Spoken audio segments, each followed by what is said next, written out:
स्कंद पुराणांतर्गत कार्तिक मास महात्म्य। जय विजय का चरित्र। धर्मदत्त ने दोनों पार्षदों से पूछा कि मैंने सुना है कि जय और विजय भी भगवान विष्णु के द्वारपाल हैं। उन्होंने पूर्व जन्म में कौन सा पुण्य किया था जिससे वे भगवान के समान रूप धारण करके वैकुंठ धाम के द्वारपाल हुए। तब दोनों पार्षदों ने कहा कि ब्रह्मन पूर्व काल में तृणविंदु की कन्या देवहूति के गर्भ से महर्षि कर्दम की दृष्टि मात्र से 2 पुत्र उत्पन्न हुए। उनमें से बड़े का नाम जय था और छोटे का विजय।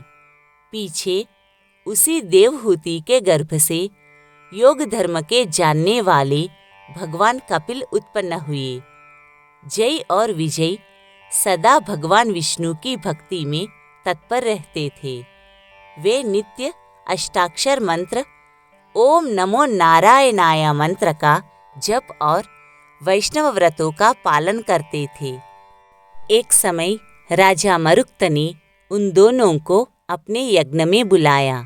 वहाँ जय ब्रह्मा बनाए गए और विजय आचार्य।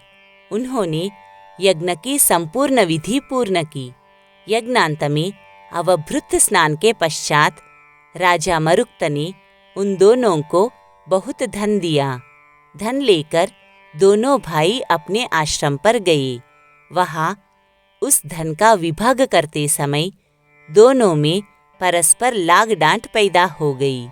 जय ने कहा कि इस धन को बराबर बराबर बांट लिया जाए। विजय का कहना था कि नहीं, जिसको जो मिला है वह उसी के पास रहे। तब जय ने क्रोध में आकर लोभी विजय को शाप दिया कि तुम ग्रहण करके देते नहीं हो, इसलिए ग्राह हो जाओ। जय के इस शाप को सुनकर विजय ने भी शाप दिया, तुमने मद से भ्रांत होकर शाप दिया है, इसलिए तुम मातंगी योनि में जाओ।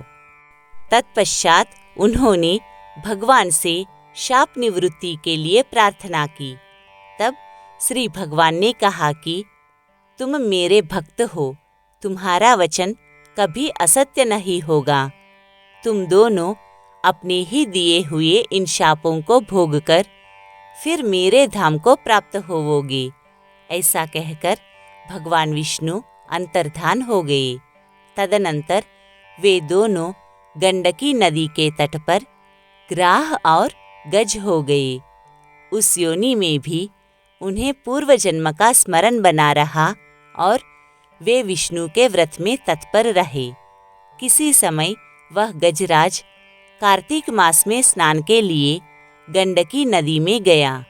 उस समय ग्राह ने शाप के हेतु को स्मरण करते हुए उस गज को पकड़ लिया। ग्राह से पकड़े जाने पर गजराज ने भगवान रमानाथ का स्मरण किया। तब भगवान विष्णु शंख चक्र और गदा धारण किए वहाँ प्रकट हो गए।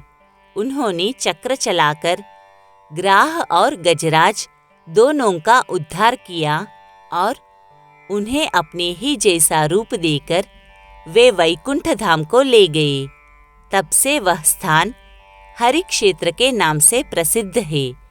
वे ही दोनों विश्वविख्यात जय और विजय है, जो भगवान विष्णु के द्वारपाल हुए हैं।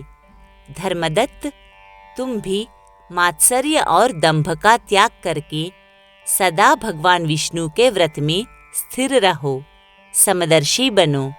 कार्तिक, माघ और वैशाख के महीनों में सदैव प्रातःकाल स्नान करो। एकादशी व्रत के पालन में स्थिर रहो। तुलसी के बगीचे की रक्षा करते रहो। ऐसा करने से तुम भी शरीर का अंत होने पर भगवान विष्णु के परम पद को प्राप्त होवोगे। भगवान विष्णु को संतुष्ट करने वाले तुम्हारे इस व्रत से बढ़कर ना यज्ञ है, ना दान है और ना ही तीर्थ है। हे विप्रवर, तुम धन्य हो, जिसके व्रत के आधे भाग का फल पाकर यह स्त्री हमारे द्वारा वैकुंठ धाम में ले जाई जा रही है। नारद जी कहते हैं कि हे राजन, धर्मदत्त को इस प्रकार उपदेश करके वे दोनों विमानचारी पार्षद उस कलहा के साथ वैकुंठ धाम को चले गए। धर्मदत्त जीवन भर भगवान के व्रत में स्थिर रहे और देहावसान के बाद उन्होंने अपनी दोनों स्त्रियों के साथ वैकुंठ धाम प्राप्त कर लिया। इस प्राचीन इतिहास को जो सुनता और सुनाता है वह जगत गुरु भगवान की कृपा से उनका सानिध्य प्राप्त कराने वाली उत्तम गति पाता है।